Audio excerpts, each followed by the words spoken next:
Bismillahirrahmanirrahim. Assalamualaikum warahmatullahi wabarakatuh. Kembali lagi di channel Dunia Komputer. Pada kesempatan kali ini kita akan membahas bagaimana cara untuk mendaftar ataupun mengikuti seleksi CPNS pada formasi Kemenkumham untuk penjaga tahanan terkhusus lulusan SMA, SMK, MA ataupun SLTA.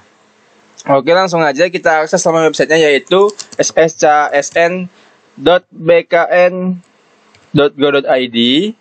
Nah, kalau udah masuk ke laman website utamanya ataupun website baru BKN, teman-teman tinggal masuk ke menu SSCASN yang paling atas ini, lalu pilih menu masuk. Klik OK. Kemudian jika teman-teman sudah masuk ke laman seperti ini, teman-teman silahkan login menggunakan nick dan password yang akunnya udah teman-teman daftarkan sebelumnya. Bagi teman-teman yang sudah pernah mendaftar, bagi teman-teman yang belum mendaftar, teman-teman bisa melihat tutorialnya. Linknya sudah saya sisipkan di deskripsi video ini. Teman-teman tinggal lihat dan ikuti proses pendaftarannya, ataupun lihat di video saya sebelumnya, karena di video saya sebelumnya itulah cara ataupun langkah untuk memiliki ataupun mendaftar akun SCASN. Oke, langsung aja kita login. Di sini kita inputkan nicknya, lalu passwordnya. Kalau sudah, tinggal diklik menu masuk. Nah, di sini kita sudah masuk ke tahap pengisian biodata, yang dimana teman-teman harus mengisi biodata terlebih dahulu. Di antaranya ada gelar depan ijazah jika memiliki gelar seperti doktor ataupun profesor. Yang kedua, itu ada gelar belakang ijazah jika teman-teman memiliki gelar seperti SPD ataupun Skom ataupun Mkom. Kemudian mengisi alamat pada KTP. Kemudian mengisi sedang mengikuti program beasiswa atau tidak, tinggal dipilih tidak atau ya. Kemudian jenis disabilitas, tinggal pilih aja non disabilitas. Kemudian memilih negara domisili, pilih negaranya dalam negara, lalu pilih provinsinya saat ini. Di sampingnya mengisi alamat sesuai domisili, samakan saja seperti di atas, alamat pada KTP, kemudian kabupaten sesuai domisili saat ini, kemudian agama, tinggi badan, nomor telepon, status perkawinan, akun media sosial, nomor ponsel, dan mengisi tanda tangan digital. Nah, untuk titelnya, bagi teman-teman yang tidak memiliki titel ataupun teman-teman yang ingin mengikuti formasi tingkat SLTA terkhusus untuk Kemenkumham maupun Kejaksaan Agung, teman-teman silahkan kosongan aja ataupun berikan lambang min pada kolom gelar belakang ijazah dan kolom gelar depan ijazah seperti ini. Kalau sudah semuanya diisi, teman-teman tinggal isi captcha di bawah ini lalu klik selanjutnya. Nah, di sini saya akan coba isi. Oke, kalau semua data udah diisi, teman-teman tinggal isi captcha di bawah ini. Kemudian klik menu selanjutnya. Nah, setelah ini kita sudah masuk ke tahap 2, yaitu memilih jenis seleksi. Di sini tentunya kita pilih seleksi CPNS karena kita akan mendaftar ke seleksi ataupun formasi Kemenkumham, yaitu penjaga tahanan. Kemudian diklik menu selanjutnya. Setelah ini, teman-teman harus pilih instansinya terlebih dahulu. Di sini instansinya saya pilih Kementerian Hukum dan Hak Asasi Manusia. Kemudian jenis formasinya kita pilih di sini umum. Lalu diklik pilih. Nah, di sini ada keterangan ya. Pendaftaran dimulai tanggal 20 bulan 9 tahun 2023 jam 23.09 dan batas akhir pendaftaran instansi ataupun pengisian data itu sampai dengan tanggal 9 bulan 10 tahun 2023. Nah, kemudian di sini bagi teman-teman yang berminat memilih formasi ataupun instansi lain, teman-teman dapat klik menu ulang untuk mengulangi memilih instansi. Nah, jadi di sini kalau teman-teman tertarik di instansi lain seperti Kejaksaan Agung, teman-teman tinggal klik aja menu ulang selagi teman-teman belum menyelesaikan ataupun sampai di tahap resume ataupun melakukan finalisasi resume. Karena jika teman-teman sudah melakukan finalisasi resume, teman-teman tidak dapat memperbaiki data kembali. Selanjutnya, kemudian teman-teman memilih pendidikan. Di sini saya pilih pendidikan SLTA SMA sederajat. Kemudian jabatannya. Di sini saya pilih penjaga tahanan pria. Kemudian memilih lokasi formasi. Di sini saya pilih lokasi formasi Sumatera Utara. provinsi tempat tinggal saya. Kemudian lokasi ujiannya di sini saya pilih dalam negeri. Lokasi tesnya saya pilih juga Sumatera Utara. Kemudian mengisi nilai ijazah. Nah, untuk nilai ijazah, teman-teman tinggal lihat aja nilai rata-rata pada ijazah yang tertera pada ujian akhir sekolah. Nah, untuk masalah nilai yang terdapat pada ijazah, kita akan lihat contohnya ya di Google ya. Di sini tinggal cari aja di Google contoh nilai ijazah untuk CPNS, ijazah SLTA.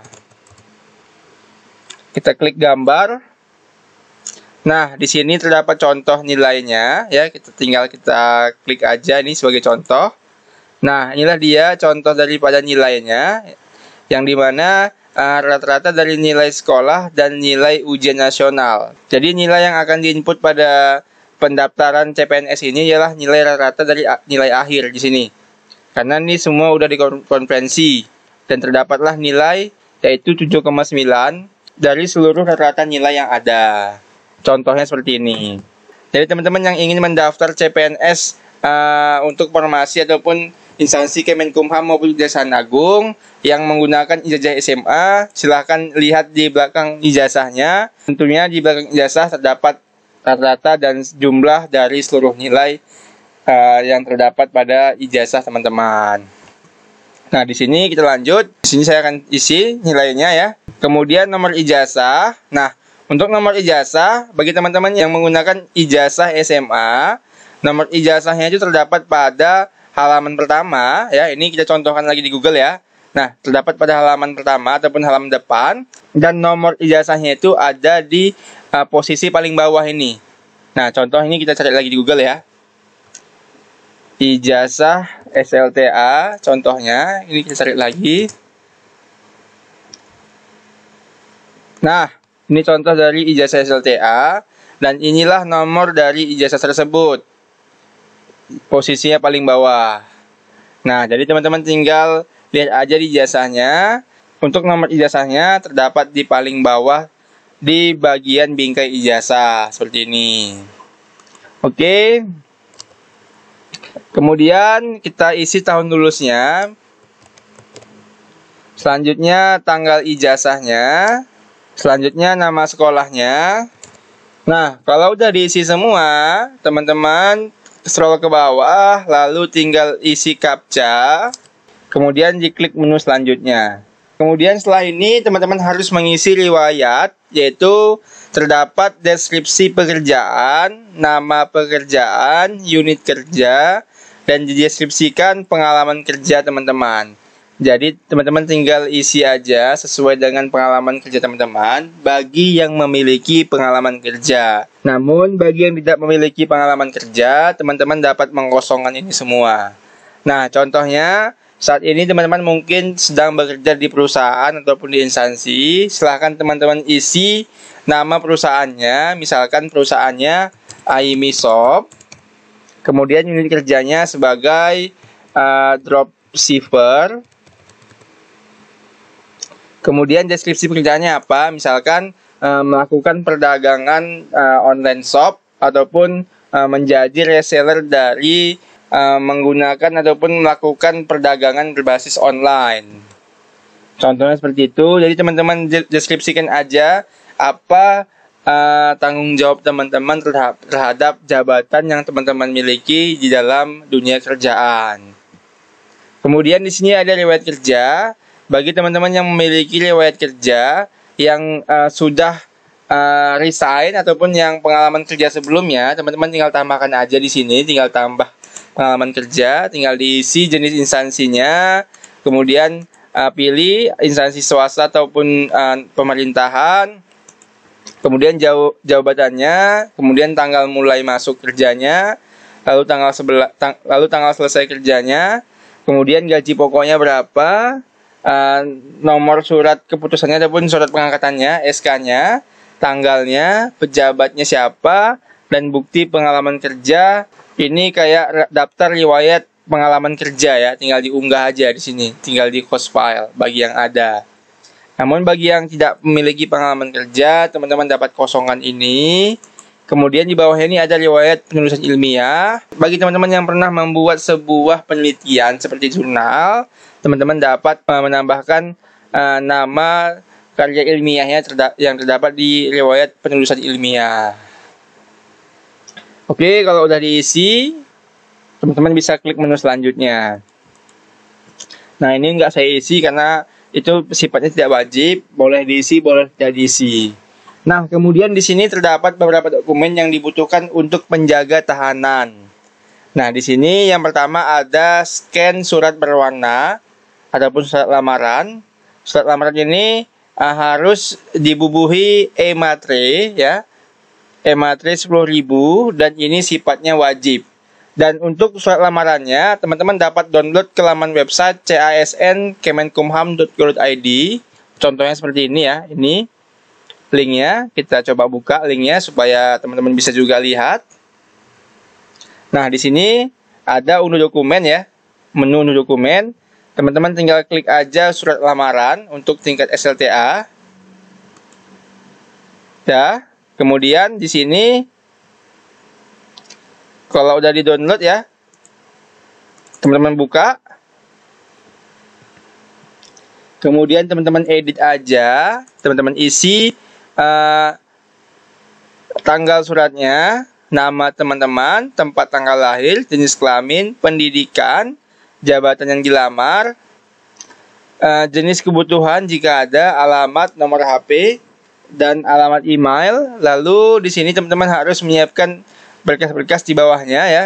Surat pernyataan dibubuhi matre ataupun e-matre, KTP, akta kelahiran, pas foto, surat keterangan berbadan sehat, ijazah asli, transkrip nilai, surat pernyataan, ijazah dan transkrip asli, surat keterangan domisili, dan surat keterangan asli dari lurah kepala desa suku yang menerangkan bahwa pelamar asli dari Papua.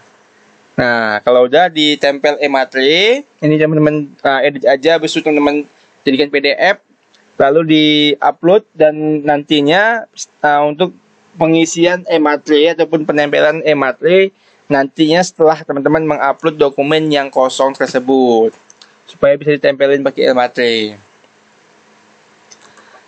Nah, kemudian kalau udah paham untuk surat lamaran, teman-teman harus menyiapkan akta kelahiran, ini wajib sifatnya ya. Lalu scan berwarna surat keterangan sehat dari dokter atau rumah sakit pemerintah atau rumah sakit TNI yang berlaku maksimal 3 bulan sebelum tanggal pendaftaran. Kapasitasnya untuk mengupload ini maksimal 1000 KB ya, ataupun 1 mega. Jadi semua file ini sama ataupun 1 mega ya. Kemudian di sini ada scan berwarna KTP ya, ini wajib juga. Lalu kemudian di sini scan berwarna surat pernyataan data diri pelamar yang wajib dibubuhi e-matre. Nah, ini teman-teman juga dapat download suratnya melalui laman website casn.kemenkumham.go.id. Nah, ini kita buka, unduh. Nah, ini surat pernyataannya. Ini untuk CPNS. Tinggal diklik aja. Kalau udah di-download, teman-teman tinggal edit. Kemudian teman-teman upload di laman website ini. Kemudian selanjutnya ada scan berwarna surat domisili ya. Nah, ini teman-teman tinggal minta aja ke kelurahan. Kemudian scan berwarna ijazah asli. Kemudian di sini ada scan berwarna transkrip nilai ya. Ini maksimal kapasitasnya 1000 KB ya, 1 mega. Kemudian pas foto ukuran 4x6 dengan pakaian formal dan latar belakang warna merah. Ukuran maksimal 500 KB. Kalau udah semuanya diupload, teman-teman tinggal scroll di bawah, lalu tinggal klik aja selanjutnya. Oke, kemudian di sini teman-teman tidak dapat lanjut ke tahap selanjutnya karena teman-teman belum ada mengupload dokumen ataupun mengunggah dokumen yang ditentukan sebagai persyaratan utama. Nah, di sini saya tidak bisa lanjut karena saya belum mengunggah dokumen. Kalau udah teman-teman upload semuanya, baru teman-teman dapat memperbaiki resume. Dan untuk pengisian resume, tahap menu resume, pastikan data yang teman-teman isi sudah sesuai dengan data yang ada. Dan untuk dokumen-dokumennya itu harus dibubuhi dengan matre elektrik ataupun e-matre. Caranya teman-teman tinggal klik aja cek akun Ematre. Nah, seperti inilah tampilan register dari Ematre. Nah, kalau udah seperti ini, teman-teman tinggal klik aja register email. Nanti teman-teman tinggal input nicknya, lalu password dan konfirmasi password. Nah, inilah proses pembuatan akun Ematre. Oke, kalau udah sampai di sini semoga paham. Sampai bertemu di video berikutnya. Assalamualaikum warahmatullahi wabarakatuh.